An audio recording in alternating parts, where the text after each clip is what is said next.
What's up, RotoViz listeners? It's Colin Kelly here, executive producer of RotoViz Radio and one of the co-hosts of the RotoViz Overtime podcast. I just wanted to drop by and say thank you, as always, for listening in to another RotoViz Radio production.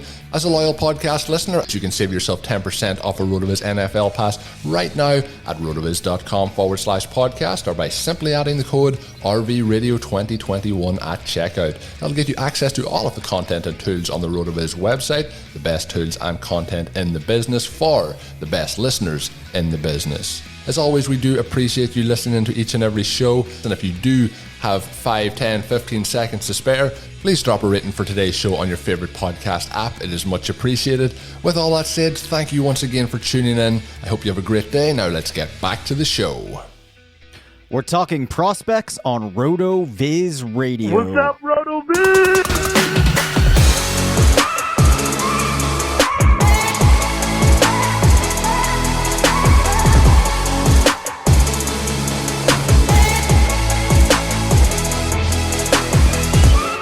Welcome into the RotoViz Fantasy Football Show. I'm Dave Cabin alongside Curtis Patrick.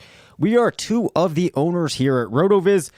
I am always excited about talking prospects, really pumped to talk about some with Curtis. What is going on, Mr. Patrick? How are you?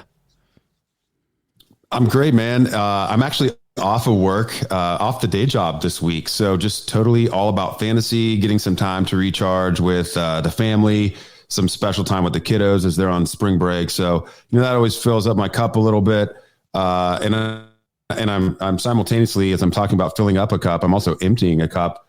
I've got some Booker's biscuit batch in my glass tonight. This is one of my favorite bourbons out there. So yeah, just really in my comfort zone, talking prospects, one of my favorite targets every single year. We've got the 2021 RotoViz Fantasy Football Rookie Guide up on the site. Starting to plan volume 2 coming out. This is very on topic, Dave. All right. I love it. At some point, you and I are going to have a conversation about whiskey, bourbon, all of that. I am currently drinking a Coca-Cola with coffee. There's a long origin story about that, but we're trying to keep things tight on this one. I will bring that up another time. And we I have so many questions. Yeah, that's for another show. That's for another show. And I've got to find my new drop. Here it is. That is just called the generic quick drop. I did not have one set up for prospects, but I want to open with a prospect that is not getting a lot of talk. That is Florida quarterback Kyle Trask. And I found some interesting notes on him while I was working on a quarterback piece for the Rookie Guide, Volume 1. Volume 2, we will talk about at some point in the future, but Volume 1 had a lot of awesome stuff in it. I was prospecting for quarterback hits in one of the pieces. And there were 3 measures that I was looking at in particular in this piece because they are highly correlated with NFL scoring for fantasy quarterbacks. And those measures are total yards per game, a player's highest AYA of their career on a given season, which I'm calling their max AYA, and total touchdowns per game. And here's the crazy thing, everybody. Kyle Trask, when you put those 3 metrics together, and you look at a player's percentile of all the quarterbacks in the class, he averaged the highest percentile. So this guy threw for 276 total yards per game, 2.9 touchdowns per game, led the class, and a max AYA of 10.95. That is a 93rd percentile, a 97th percentile, and a 95th percentile, giving him the highest average percentile in a class that includes a bunch of highly touted prospects, puts him ahead of Trevor Lawrence, ahead of Justin Fields, ahead of Zach Wilson. So this is some pretty impressive stuff.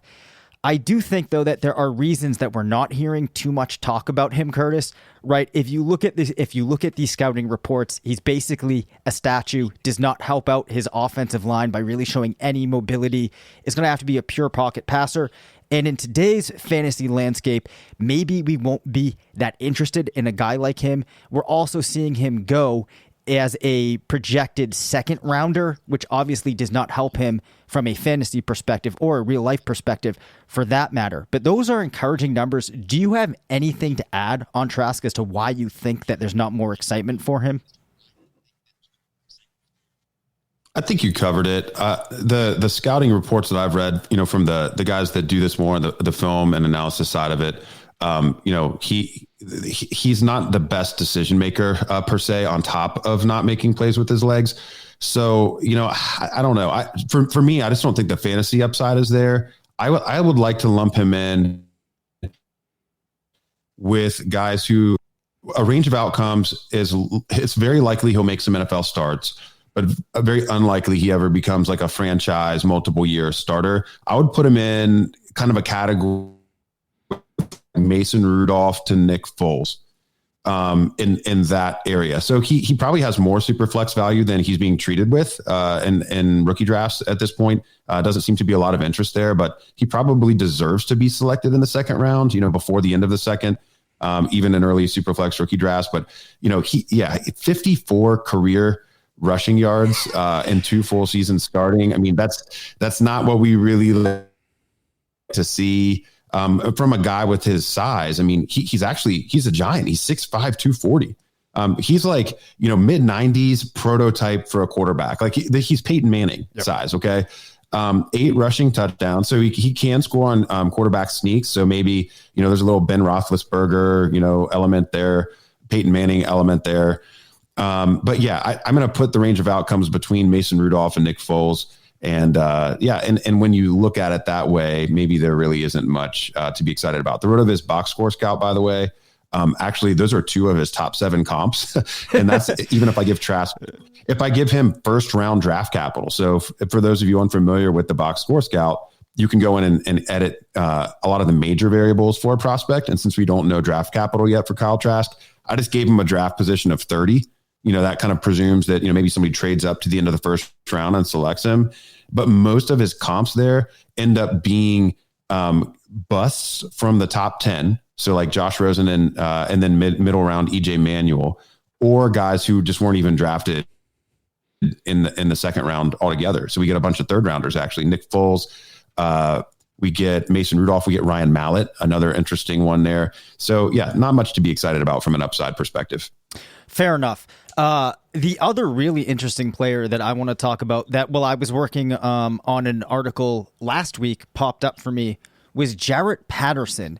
And he does really well in a couple of key metrics. In fact, I will have a piece coming out that kind of found 2 stats that when you put together have a very, very competitive hit rate when you're looking for elite fantasy running backs.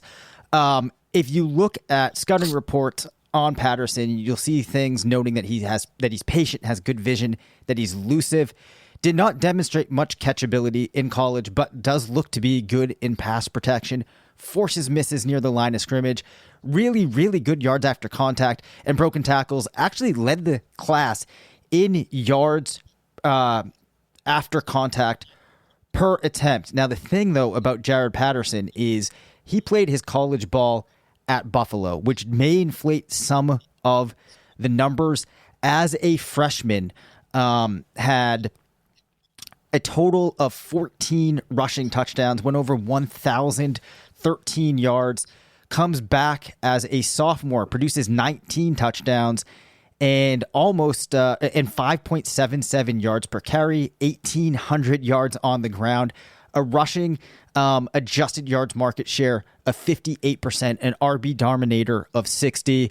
Also, in 6 games for Buffalo as a senior, goes over 1,000 yards, averaging 7.6 per carry, 19 rushing touchdowns. I do want to point out that, we don't focus heavily on NFL running backs and their yards per carry, and we often think that a lot of that relates to the situation that they're in, but there definitely is some signal, more signal at least when you're looking at college backs and their yards per carry. And then my final note here on Patterson is that he also actually does pretty decent in my breakaway rush metric. So you put all of that together, this is a player that is not receiving as much talk, likely because they're out of Buffalo. I also am slightly concerned about his size coming in at 66.5 inches, just 195 pounds. Ran the 40 in 4.52, 68 percentile 40. However, at his size, just a 29th percentile speed score at a 93. That doesn't put him in that zone where I'm going to be super afraid, but it certainly doesn't help What do you think of Patterson, Curtis? Do you think that he does have a chance to be an elite back like the metrics would show in some cases? I don't think he could get there, but I do think that he might be a player that perhaps at the end of your rookie drafts, if he's still around, you should be considering. Yeah, I think this is a perfect example of a player who's worth a stash, especially like in early startups where you can select rookies. End of draft stash status. Okay, what we basically have here athletically is slightly quicker Devin Singletary, but 10 pounds lighter. That's not great. Yep. And also, all of the same level of competition woes, that kind of get in the way when you're evaluating a prospect who puts up kind of these video game numbers. And man, I mean, to his credit, Patterson did dominate the horrible competition that he faced. So first off, second most rushing yards in a college football game in college football history. One of only 4 players with a game over 400 rushing yards. So Samaje Perine famously put up 427 rushing yards back in 2014. Patterson's number 2, 409. The only other 2 guys to do it, pretty good in the NFL. Melvin Gordon, 408 yards back in 2014 for Wisconsin. And then LaDainian Tomlinson back in 1999. Time flies, man. 406 yards for TCU against UTEP. So, that's pretty good company. Even Perine ended up being a 3rd round NFL draft pick, if memory serves correctly, and had a short span of relevance and fantasy. Another interesting tidbit on Jarrett Patterson. He was the first running back to rush for 300 yards in back-to-back games since Ricky Williams in 1996. So this is like pretty cool stuff. And even if he never does anything in the NFL, Jarrett Patterson, pretty okay college football player. But I think he's more of an interesting stash based off of the level of competition and the size issues there. He's probably best served as like somebody who's competing for a spot in a committee. And, maybe you get some spot starts from him at some point in the NFL. Yeah, it's certainly interesting. I really wanted to get super pumped up when I first started looking at the numbers, but I did have to put everything in context. Nonetheless, though, like you said, really intriguing guy to add on your bench and just see what happens, see what transpires. Which brings me to one of the less hyped running backs that is my favorite probably my favorite player in the entire class, just from a fun standpoint from when I was doing the research that popped up. A guy I really like a lot, Javian Hawkins. Not looking like he's going to get the draft capital required to be super relevant. Also, probably doesn't have the size. I actually just did went on a pod with the FF Spaceman called the Rookie Fever podcast, where I talked about him. It's an awesome podcast that they're doing, taking a full episodes to go through a player. I got to pick. I talked about Javian Hawkins because I like him so much. I'm super excited. Anyways, just quickly, your thoughts if you're also on board with Hawkins, and then I want to hear about your favorite less hyped running back from the class, Curtis. So you're the second guy at RotoViz who has planted a flag on Javian Hawkins as like your favorite discount rookie. Yes, and Blair also very excited about Javian Hawkins. I want to say too that I was the first one that actually brought Javian Hawkins to the table, because when I was putting together the breakaway rush score stuff, Javian Hawkins dominated and came in first, and then that was when I was like, we got to start looking at this guy more. Okay, well, speaking of dominating, the reason that Blair's on him is he's our guy that does the backfield dominator rating stuff. And Javian Hawkins had the number 1 overall backfield dominator rating in the class. So that's why he's on him. You guys are on him for 2 different reasons, 2 different metrics. That's probably a good thing. We're actually recording this 2 days before Louisville's Pro Day, which is scheduled for March 30th. So that's going to be very important. Let's see what Javian Hawkins' size is. What I see in Hawkins is somebody who's probably not going to get day 2 draft capital, but seems like a pretty exciting guy, breaks long runs. His number 2 sim player in the box score scout, I think, is a perfect example of what he could be, where he would end up being very effective and efficient from a fantasy perspective without really holding down a backfield. And it's Matt Breida.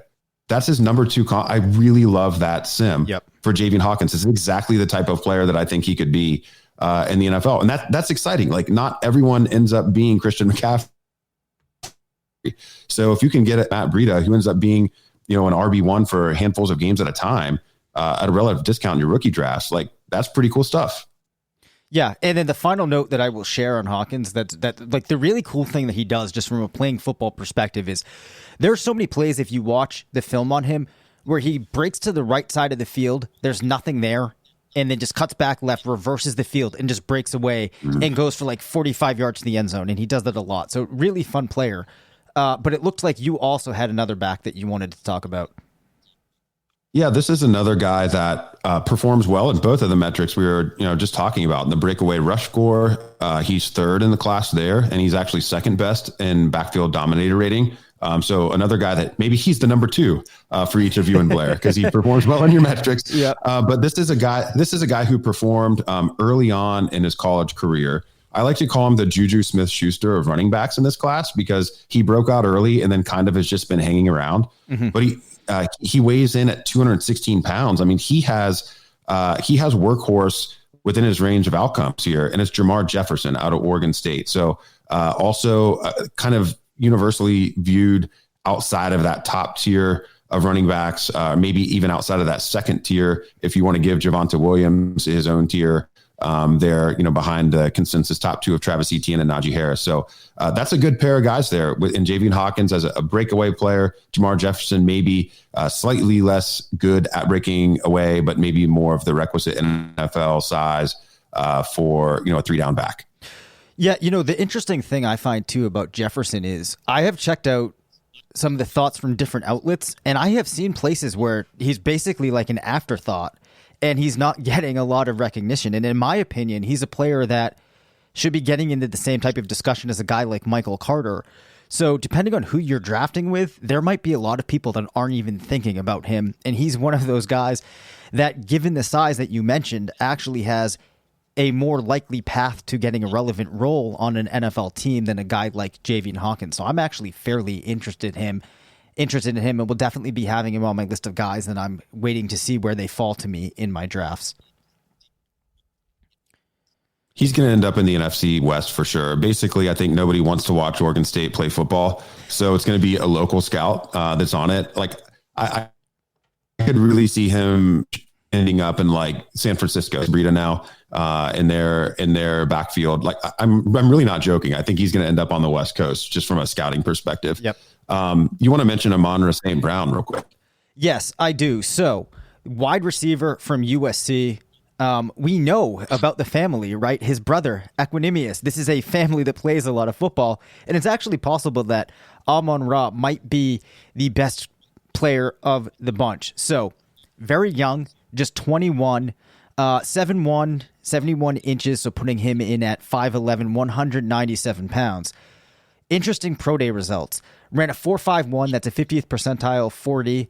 Ran the shuttle in just 4.27, 46th percentile. Had a 78th percentile 3-cone, 6.18. So athletically, a fine athlete. Nothing too crazy. But what I do like about St. Brown is receiving market share of 26 in his first year at USC. As you mentioned, things did trail off. Just 16 touchdowns across the career in 30 games, 12.7 yards per reception, 2,270 receiving yards. These might not seem like that gaudy of numbers, but given the age, when I run him through my wide receiver regression tree, in terms of players that are outside the Waddle, Jamar Chase type of range, Devonta Smith, these top level guys, he actually scores higher than a lot of other receivers and is looking like a player that could realistically fall into that 8 to 10 point per game range, which isn't overly exciting. But he does seem like a guy, I think, that if you get him in the right situation on a team that could use a player like him, is actually going to be fairly relevant. And again, a lot of it goes back to that age. But there is reason to like him. So I'm actually fairly excited about him. Do you have any thoughts on that overall profile from St. Brown? Yeah, maybe I'll share fewer statistics and just some additional interesting nuggets. I've actually been digging in on him over the last week. And so Equanimous in the NFL, that's a bloodline deal here. But did you know that his dad is John Brown, former 2-time Mr. Universe? He's literally like one of the most famous bodybuilders of all time, Dave. That's crazy. Two-time Mr. Universe in the early 80s, and a 3-time Mr. World. Wow. The level of swag that has to bring to the table here has to translate on some level into being a wide receiver here. If there's anything if there's anything that would make a fantasy analyst feel a little bit smaller, it would be looking at a picture of John Brown, 2-time Mr. Universe. It really just goes to show how freakishly superhuman a lot of these athletes are. So, good bloodlines dating back to dad there. But I had an opportunity on Sirius XM radio. I listen to the NFL show all the time. They have a lot of great content on there. And there was like a 20-minute interview with St. Brown this past week. And he's so articulate. He speaks 3 languages. Like, his emotional intelligence is like off the charts. He is going to nail every interview. And I know that's an area where his older brother actually was dinged in the evaluation process for that. It's one of the reasons he slid down the boards. Like, they do not seem like they would be related based off of listening to St. Brown talk. I think he is the type of player that is going to be able to memorize any playbook, fit in any wide receiver room, create chemistry with the quarterback. Just such an interesting guy. So really somebody that you want to root for. Comes across as humble, comes across as knowing what he's capable of. And I think, all the things that you mentioned, statistically and related to his age when he was doing those things, I mean, that serves to show that, his profile is not one that we should be ignoring, especially from a school like USC that's put a lot of good wide receivers in the NFL, over the course of multiple different coaching regimes. One thing that I wouldn't know as maybe a slight ding against him from a production standpoint, he actually grades below the 50th percentile on Travis May's adjusted production index. That's one that I like to go to when I'm not really quite sure on what's going on with the player there. I mean, 47th percentile, it's not like egregiously low. It probably in the range of where, you at least need to be to not be ignored. But also, compared to the many other players in this class that grade out above the 70th, 80th percentile, I would just be a little concerned about pushing him too far up the boards. To me, he's like a priority target in the middle to late second round of rookie drafts, but not a guy I'm looking to reach for, at the end of the first or something to avoid missing him. Got it. Yeah. And I think that's a perfectly fair context to put it in, especially because there's a lot of guys that I really like in this wide receiver class. This to me is a very, very solid wide receiver class. In another class, he might be one of those guys that you would consider more going in the first round, which would be a bit of a reach. Any other players that you wanted to mention? Yeah, this is another player that falls outside that traditional, kind of consensus wide receiver second tier. And it's Diami Brown. Diami Brown out of University of North Carolina. Only one of 8 players with a breakout age under 20 and a half in this class. We know that that's very important for reasons that are well documented on our site. And interesting. Yeah, so another thing that I like to do when I'm trying to envision like a range of outcomes for a player before we have that NFL production. So it's like almost engineering range of outcomes just by visualizing like what are the cohorts of players he fits with when I look at what he's done as a prospect. Well, Diami Brown fits in with a pretty interesting group of guys. So since 2000, only 10 Power 5 wide receivers have compiled a season with at least 50 receptions and averaged at least 20 yards per reception in doing so. So these are guys that are like in at least the 51,000 club, if you want to look at it that way. Every one of those guys who's actually been drafted in the NFL was drafted in either the first or second round. And Diami Brown is the only player to do it twice. So when I think about Diami Brown, think about his size. I think about the big play element that he brings. Like, I kind of think he might be the next Will Fuller. That's how I'm looking at him. He is a priority guy for me, like at the top of the second round. Like, I would much rather take him a half round early, make sure that I get him on my team. I know Blair is super high on him as well. I think has him in his top 8 overall of rookie ranks. So yeah, what do you think on Diami Brown? Any strong thoughts there? Yeah, I actually do have strong thoughts as well. And the first major reason is just how into his profile Blair is. That was the first thing that really got me interested. Then, like you said, there's a lot of things if you look at his profile that other players just don't do. The age is impossible for me to look past. But the other thing that's really interesting is given that he's a younger receiver, you still see in the scouting reports people talking about how precise he is as a route runner, and that being one of his best traits, which, when a guy like Calvin Ridley was coming out of school, we were saying, well, the guy's like 37, he should be able to run good routes, right? Because he's been doing it. But so this is a guy that's already doing those little things that can make a big difference and that are important. And then I also think that he has the athleticism that's going to add to that overall profile. So I am definitely excited about him. All right. So three is a crowd, but this is a good crowd to be part of. Three of us in on Diami Brown here. I'm sure we're not the only three at RotoViz either. I know Travis May, our Debbie coordinator, very high on Diami Brown as well. Had just glowing remarks on him before the 2020 season even started.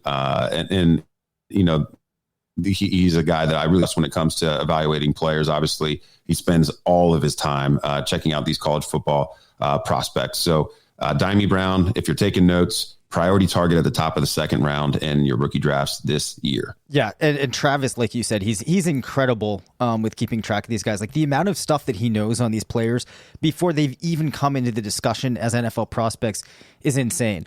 So him being in on Brown is huge. That takes us to the end of this episode. We will be back on Friday. Reminder to send us in your questions if you want to be in the running to win a RotoViz shirt. 978-615-9214. Please send those in.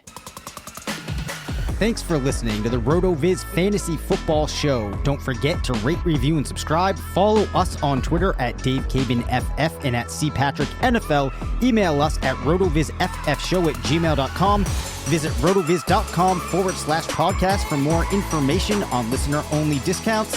And until next time, thanks for stopping by.